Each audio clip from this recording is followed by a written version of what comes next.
Another hack of using PowerPoint that I use a lot is, again, ways to alter images. And so there are a lot of smart tools that pick up based on things you're doing inside of PowerPoint.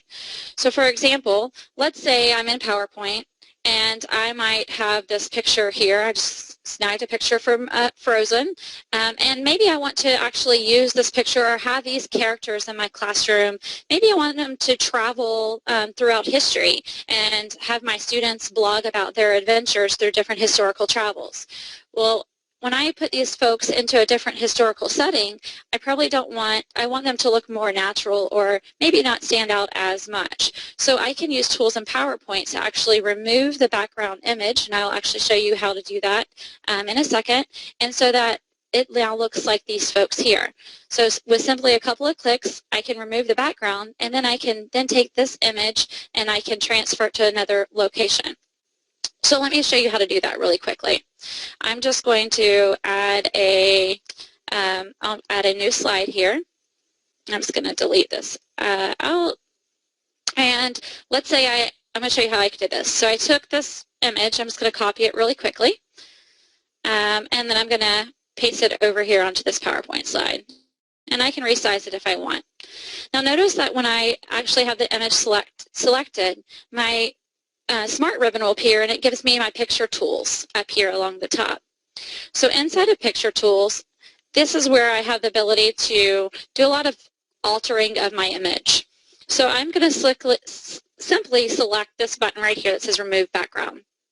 And when I did, you can see that it kind of puts this purplish pink color around the image, and part of it's still showing colored. Well, when I actually expand out a little bit more, you can see I can tell what it's actually going to do and what pieces of the image it will remove here.